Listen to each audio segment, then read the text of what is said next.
Welcome to the Smart Business Show, episode 161 for April 6th, 2018. Today is an interview show, so it's a longer one. It's going to be just under 40 minutes today.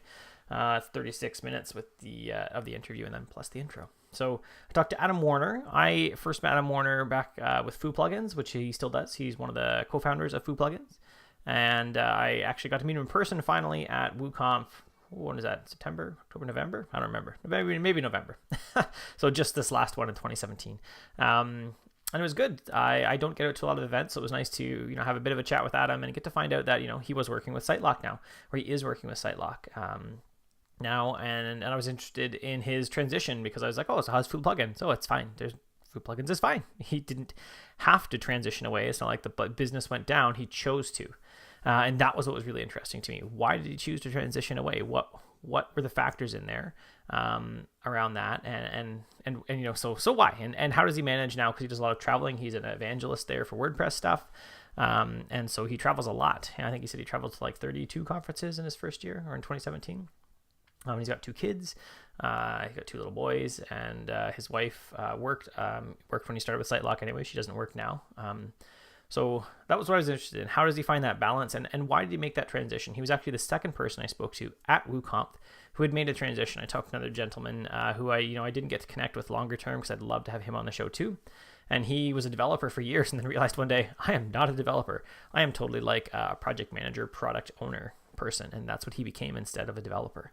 And we talked a bit about his transition, and like he's like, all the developers go home and code after. And he's like, and I go home and like, don't code. I go do other stuff. And so clearly that wasn't it for him. When we looked at, the product owner side, he goes home and he still thinks about it. And it's interesting and exciting for him. And that's what I want for you. Whether you're a developer, you're a designer, you're an author, you're an underwater basket weaver, something that you can make money at, and something that you finish the day off and you still want to read about it. You're still interested in it, right? I don't really program in my off hours anymore. But I do a lot of thinking around business, writing around business, reading around business. I don't consider it work because at least at that point I could put it down at any point and not worry about it. Right? I could just as easily draw, which if you follow me on Instagram, I am drawing. So yeah, without any more delaying, let's talk to Adam Warner. So welcome to the Smart Business Show. Today we are talking to Adam Warner of FooPlugin fame, which is I guess where I first remember getting wind of you. And now he works at Sitelock. It's a very short, abbreviated version of it. So why don't you give me a little bit more of your history in WordPress and your history up to Foo? How did you get into FooPlugins? Sure thing. Thanks, Curtis. Thanks for having me on the show. So growing up, I was always kind of an entrepreneurial guy. My dad made me get a paper route when I was 12. And from then on, I've always had a job and then been doing some kind of side thing, lemonade stand, pen and ink portraits, etc. So fast forward to late 2004, 2005, I started a photo memorial DVD business, and I partnered with a local funeral home. And I remember doing DVDs for people. Yeah, the Ken Burns effect was a big hit in iMovie. Previous to that, I had been tinkering with websites for probably maybe 6 years before, a little more, building my own HTML-coded websites, and I had one for that business. And I was looking for an easier way to update it because at that point I was making 10 and 20-second MOV demo reels of those videos and tried a few different open-source platforms and came across WordPress. Once I started learning WordPress, learning more about it, I started blogging about it because back then it was basically a blogging platform, and I got really into that, created a bit of a following, and just kind of fell in love with the platform and found excuses for new sites, new businesses to start using WordPress as the back end for the websites, always having a day job in between. Then fast forward to 2008 to 2012, I was working as a web development and internet marketing manager for a ventilation systems company here in Florida, basically selling residential and commercial fans, so restaurant fans, bathroom fans, and we powered all their websites on a WordPress multi-site install, one install for each different property and brand of fan. And it was then that I knew I wasn't a theme creator because I can't design anything, and I knew I wasn't a developer because code for me was mostly copy and paste and hope it works. So I found my niche in being business development and marketing guy. And I knew I wanted to build premium plugins because that's the way that the WordPress community had been going. So I found a partner named Brad in South Africa and said, hey, I have these ideas for a plugin. Would you want to build them and I'll market them? And he was pretty suspicious of me at first. He thought I was some sleazy internet marketing guy. And I said, well, let's work on this one project together and see what happens. So we did. And that was about 8 months prior to that position with that ventilation systems company ending. And that ended because the company, parent company in Sweden, closed the Florida office. Mm-hmm. So I had the choice to go to Sweden or Kansas, where their other facility was, or jump off and do my own thing. And since it was 30 days before our first son was born, I decided to go all in on FooPlugins and did that for 4.5, almost 5 years, full time. And so what year was it you made the transition to FooPlugins, or were forced to make the transition? That was 2012. 2012. Yeah, early 2012. So my day would consist of, it was perfect because having a new baby, as anybody knows, is a very straining emotionally and physically.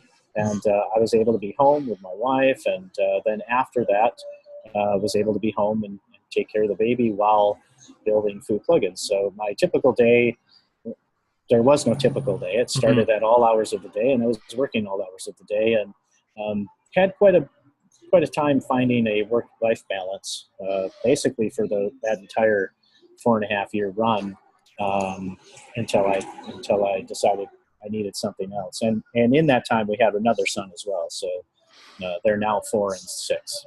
I was actually reading recently, and I might mess up the exact stats, but like something like in the first 2 years of a child's life, a parent loses about 6 months worth of sleep. Which we're coming off 2 days ago. Our youngest was like throwing up in the night, and so I was up for a couple hours. My wife was up way longer because after an hour nap, the kid was wired, and my wife went downstairs with her, and I stayed up here. Yeah, it was 6 months sounds a little bit conservative, actually. Yeah, maybe. Yeah. So you took us up to FooPlugins and you went full time there. And you said you had trouble finding balance. So how many hours would you guess you're working on average, say in a week, or like what was a day maybe like? Well, I would say the typical day I would probably start at about 4 or 5 in the morning. Mm-hmm. So I could get at least a couple hours in before the baby or babies woke up. Mm-hmm. And we started the morning routine. And then it would be work voraciously during nap time. Do those things you can do while the child is within eyesight. And then you know how it is; it changes too. When they're sedentary in a swing, it's much easier to get things done than when they start crawling and walking. Then it's just constant supervision. So throughout the day, MagSafe on your laptop too, right? Yeah, exactly. So a typical day would start early in the morning, and then it would just be little pockets of work, which were not very focused, right? I could get some things done, but I couldn't do any deep thinking, right? And then once the kids went to sleep, then I would end up staying up late because that was my time to focus and get stuff done. And then so you're staying up late and getting up at 4? Wow. Yeah. And I get up at the 4:30 time frame, but I'm in bed at like 9 o'clock is a late night. That's the goal. The goal is 9 o'clock being a late night. It doesn't always happen. But yeah, it got pretty bad. I didn't manage things at all. And what happened was, and it happened twice, and I don't know if I don't know the definition of a nervous breakdown, but I'm pretty sure I had one. Because I remember a moment when I was just extremely overwhelmed with everything. And of course, it was a long-term kind of leading up to that. But I remember just breaking down in the laundry room one time, telling my wife, I just can't do this anymore. I can't do it. And what I meant was, I can't live my life like this. I can't have 2 and 3 hours of sleep and then little pockets of work and worry about taking care of the family and building this business. And so it was shortly after that we talked a lot about the future, and I decided that I would keep FooPlugins running, but pull back from the daily administrative tasks and pass those off to other team members, hire another person to do that sort of stuff, and then look for a day job. And after, go ahead. Was your wife working during this time as well? Or was she? She was. Okay. Yeah, she was working. She was working full time for IKEA, which was a 2-hour commute every day. And then in retail, sometimes she was leaving at 5 a.m. Sometimes she was getting home at 2 p.m, depending on the day, which also did not lend itself well to a consistent schedule for anybody. No. So the first year of our oldest child, who is now 7, my wife worked. She worked retail. She was a sales manager at a local kayaking shop. And the winter was pretty easy because a lot of people buy kayaks and canoes in the rainy cool up here. Okay. Cold for maybe Floridans, but not cold for other places, right? Not cold for people in Michigan. Right. And like she'd leave at 8 o'clock in the morning and drop our daughter off, and I'd go pick up our daughter down the road from daycare, and my wife would get home like just in time to put her to bed. And she'd work Saturdays. No Sundays there. It was always closed, but then she'd have like one random day in the week off too during the summers. In the winters, it was Sunday, Monday she had off. But it was tough. She only did it for a year, and that was enough. Once we paid off our debts, she went free and clear. Yeah, and I'll talk more about my wife, her work as well as we move forward with the conversation, because she did end up resigning. But that was after I made my transition to Sitelock.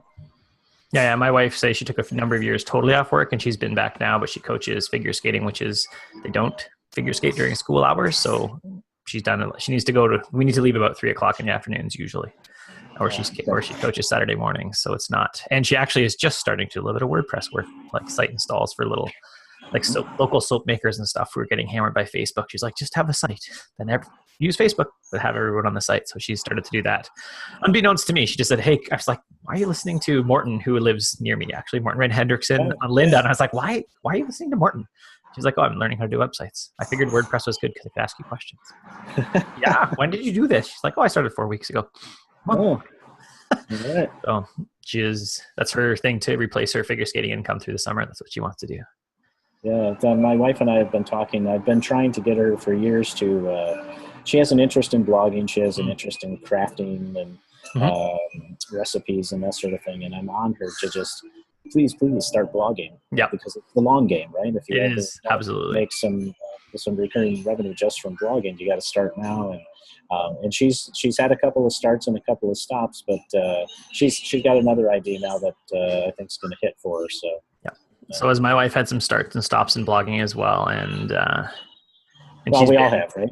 Oh yeah, we have. Like I say, I've been I just passed my 10-year for my first blog post anniversary, but there's certainly times in there where I didn't write anything for 6 months. Yeah. Now for the last probably 4 years, I've been pretty consistent, at least once a week, and now 5 days a week. But yeah, there were certain times in there where I did nothing at all. Yeah. So we got you up to Foo and just not being able to continue it as it went. And so where did you go from there? Well, so when we made that decision for me to go back to work, or not back to work, but back to a day job. So I whipped up my resume, polished it up, and then started sending out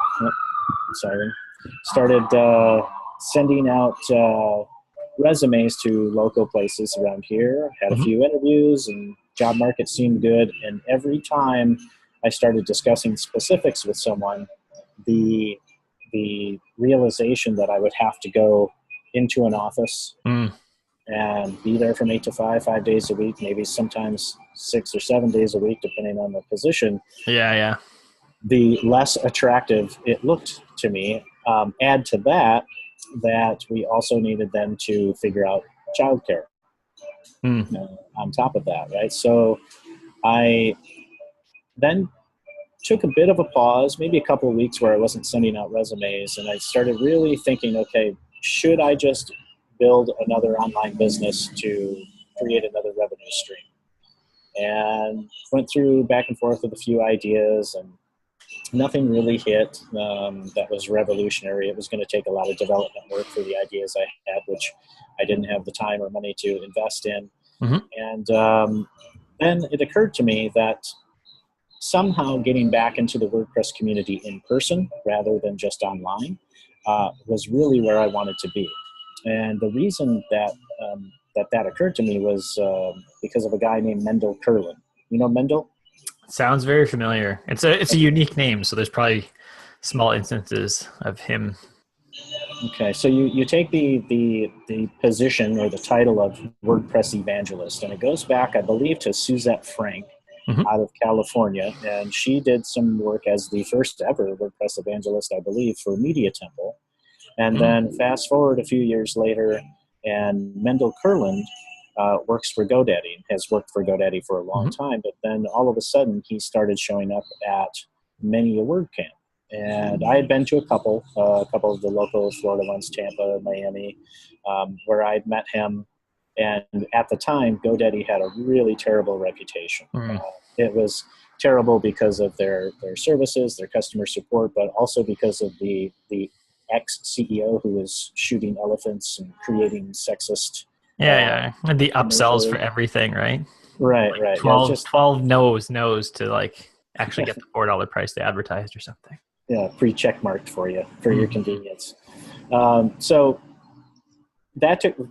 So there's a few things with that. One, kudos to Mendel for having that idea, getting into the community, and taking the brunt of all the feedback when he first got there. But fast forward to him being in there a couple of years in the community and active, the brand started to change.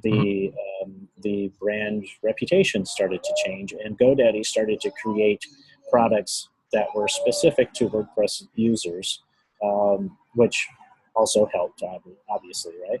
Well, they had, was it P3 plugin profiler? Wasn't that them? P3 plugin profiler was them, and then they released their managed WordPress product, and then they acquired managed WP, and then they acquired Security. So basically, they're very well known. They're global WordCamp sponsors, so their brand is everywhere. So I saw what he had done, and I knew I wanted to do that. I knew I wanted to represent a company and be in the community. So I started doing job searches for that and came across two of them. One was for Envato, Theme Forest, and Code Canyon. Toots Plus. Yep. And the other was Sitelock. I knew of Envato. I'd never heard of Sitelock. So I threw a couple of resumes their way. Envato got back to me, and I went through about a 3-week process of multiple interviews, ending with the interview where I needed to make a presentation to their C team. And I felt it went well. I knew a couple of other people who were also applying for that, and we kept in touch in kind of the back channels. And long story short, I kind of put all my hope and my eggs in that basket, and I was not chosen. And it was a bit of a crusher for me, because I thought, okay, this is it. That was the only one. This isn't a position that a lot of companies have. That was my chance to get into the community. And it was literally the day after where I got an email from a PR firm in New York from a woman named Kimberly asking me if I would like to include any advertising on one of my WordPress focused sites. And I said, sure, let's talk. So we set up a conference call, and I got on the conference call with Kimberly, and before the third party came on, she said, well, this is Sitelock, and we're going to talk about this and that. And I said, Sitelock, and that sounds familiar. I think I sent them a resume a while ago. And she goes, oh, you should mention that. And I said, well, if it's appropriate, I will. Yeah. And it became appropriate because we were talking about WordPress and community and that sort of thing. And I was talking to a guy named Blake Rogers, and who is the senior VP of marketing now. And he said, well, let's talk about this. And so we got off the phone. A recruiter contacted me immediately after. We set up an interview with the president of the company, Neil Feather. That talk went very well. That was the next day. But in between that schedule and the actual talk with Neil, I did my due diligence that night. And I had found that although Sitelock's products looked great and they had some great reviews, there was also some negative reviews. And knowing what I know about the WordPress community and products and how reviews work, and I took everything with a grain of salt, but I did have some pretty pointed and serious questions for Neil, because as a longtime WordPress user and a product maker, I wanted to make sure that if I was representing the company, that they have the same philosophy as I do about open source software and community and product and sales and that sort of thing. And I was convinced, and I was made an offer. I accepted the position, and then once I put the products on my site, I was blown away. And then when I went to headquarters to meet the rest of the team, at the time there was 100 plus employees, and now 2 years later there's, I believe, 200 plus. They have an entire research department that's looking at malware and decoding. Not the first time on this podcast. Well, if you don't see any bears, we're good. As I was saying earlier, if no I bears see in a Florida, bear though, here, right? Alligators. Alligators, yeah. If I see either here, I'm going to run. So, fair enough.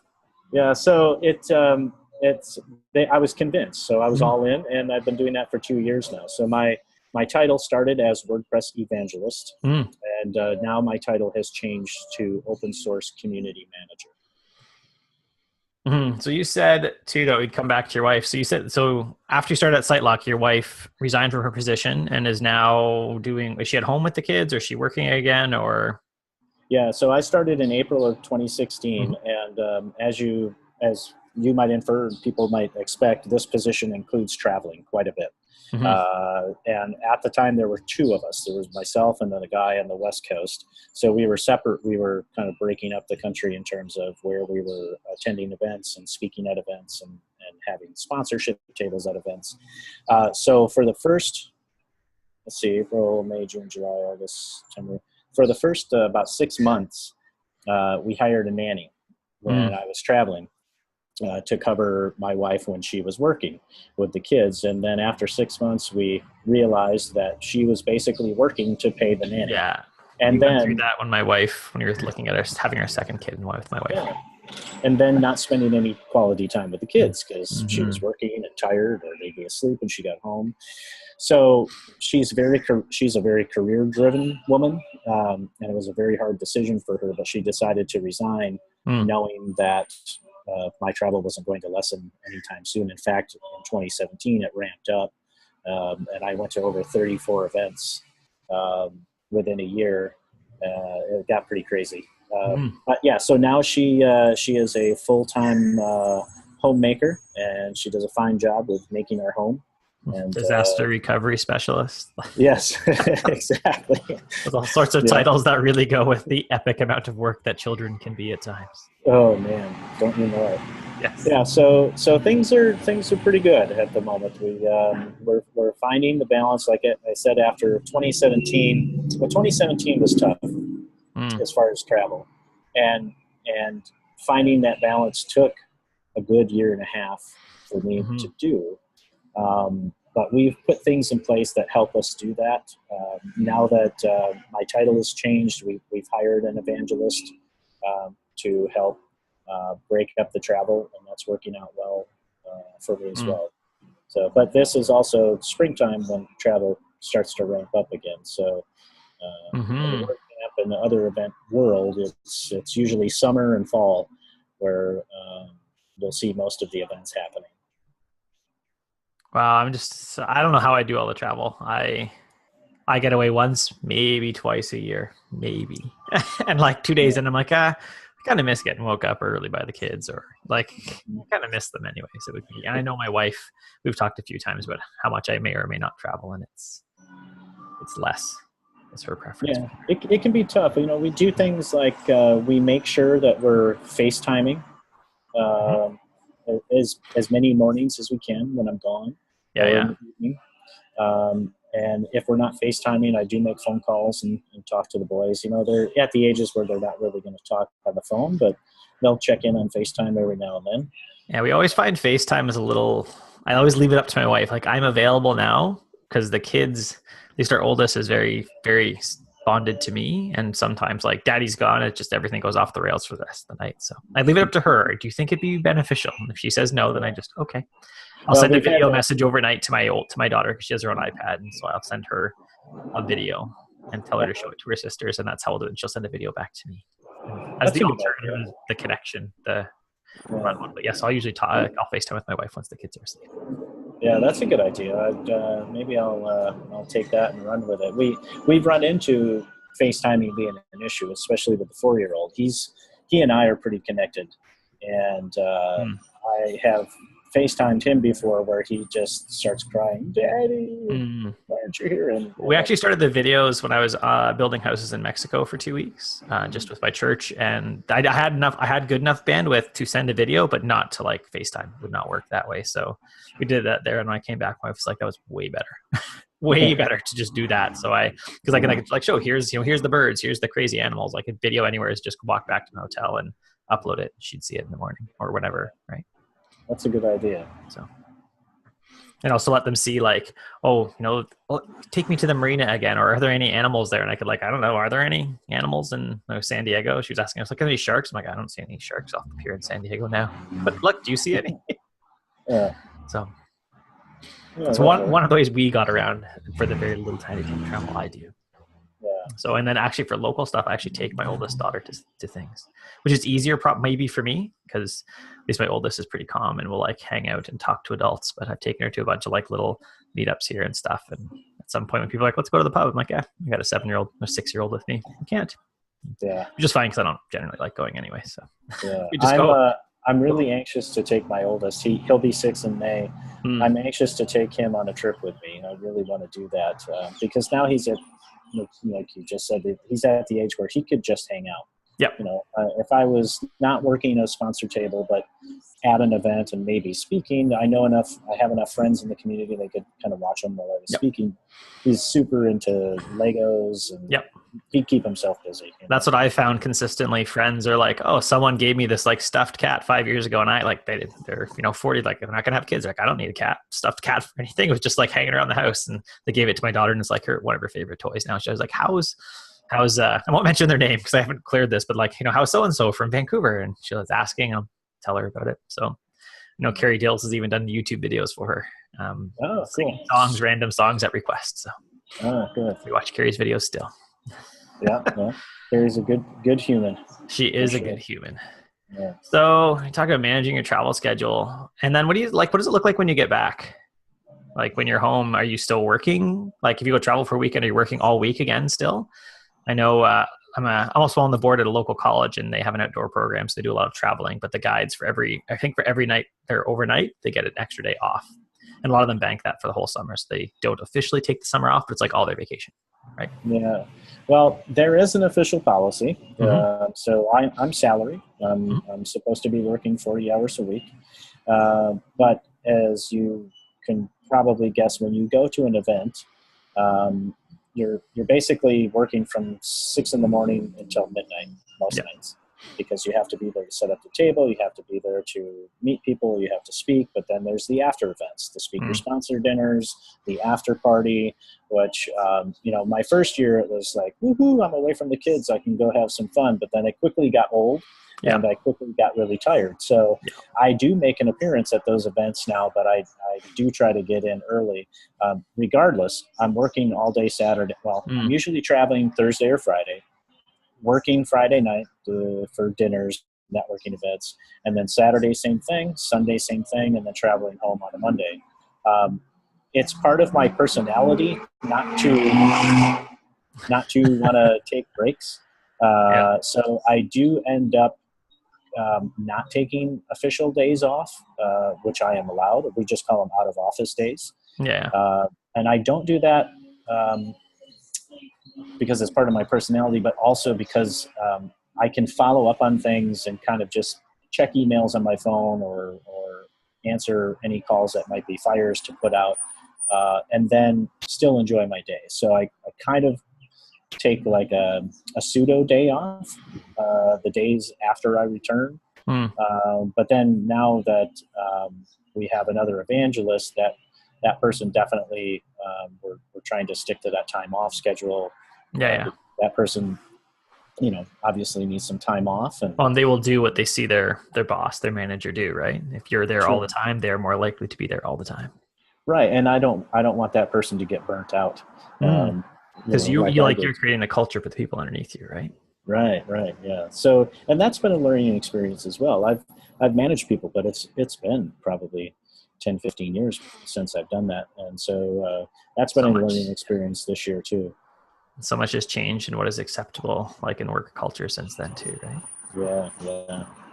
Yeah. So to answer your question, I usually kind of I wouldn't call it a free day, but I would call it a lax day where I'm not staring at my computer all day long. But I have learned to take more time off in chunks to Mm. either spend at home or go travel somewhere. We're in Florida. We're on the West Coast, so we have family in Orlando where the theme parks are, and our kids are now of the theme park age. So we've taken a few trips over there and that sort of stuff. Yeah, so it's finding the balance, but for me, balance doesn't mean taking dedicated days off every single week.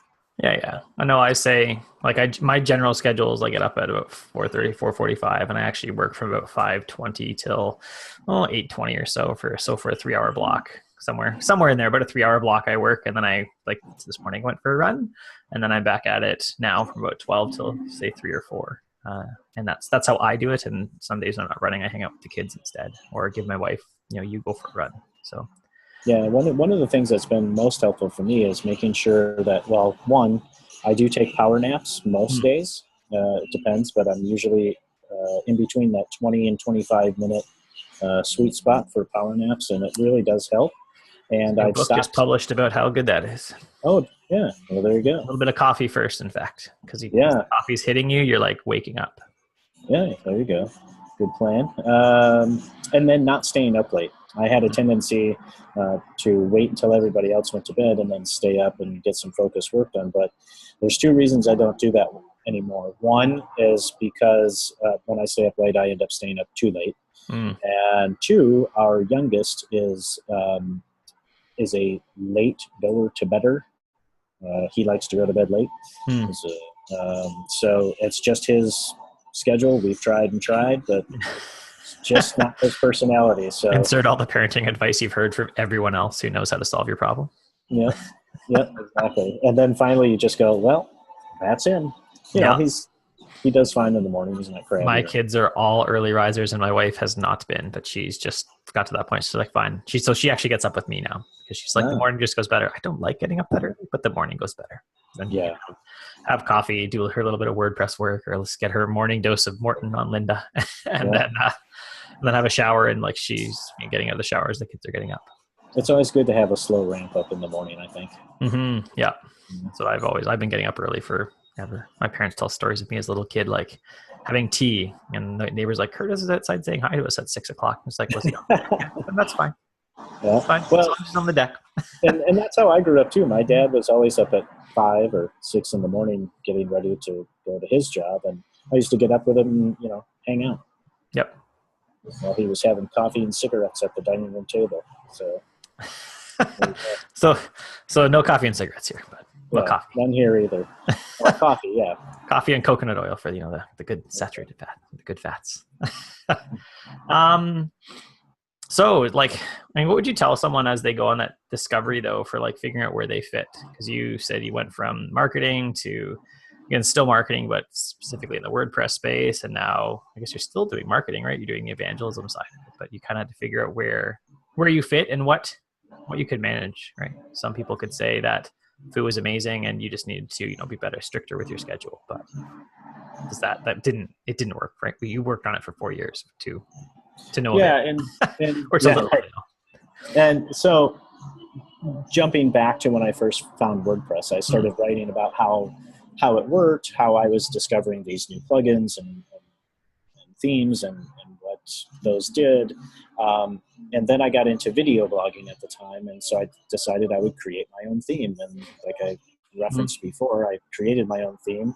I copied and pasted a bunch of code and then put a really ugly design on it. And it worked for me, but no one else used it or liked it. And so it was a bit of a hurdle for me, right? Mentally and emotionally, like, okay, well, I'm not as good as I thought I was. And then I started to create a few plugins. And again, for the most part, they worked for me.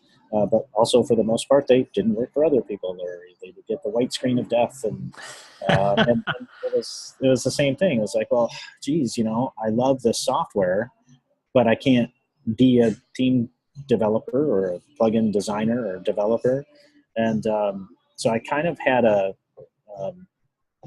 moment where I was feeling depressed. Like, what do I do? Where am I with this? Well, what are my strengths? I love the software. I know how to use it in and out as a user.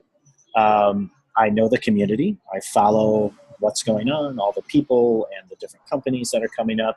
And as a user, I knew the kind of features that I wanted that didn't exist. So I guess my advice would be find something you love and stick with that core thing. If you're finding that you're trying to do things around whatever that core love is and not working out for you, stick with it. Just keep pushing along and have faith that something will happen, that something will come along that kind of fits. And for me, that was, and I didn't tell this part of the story, that was on a Gravity Forms forum when I was trying to figure out some code for a Gravity Forms extension for a client that I was working with. And this guy named Brad started helping me, and that turned out to be the co-founder of FooPlugins, Brad Vincent, which ended up being a perfect fit because he's a hardcore developer that doesn't want to do any marketing, doesn't want to deal with any of that stuff, and I don't want to deal with development. I want to deal with getting the word out and converting and that sort of thing. So I guess my advice is just stick with it. It can happen. Just it goes back to your comment about the long game too, right? Because I would say, and I don't think I'm overflating, like I'm a good developer. There's things I'm not strong in, but I am a fairly good membership site developer, and people refer work to me regularly. But I still remember sitting in front of actually my other monitor, which is over here now, because that was my first real nice monitor, and like crying because after 8 hours, I did not even know the right question to use in Google yet to figure out the problem.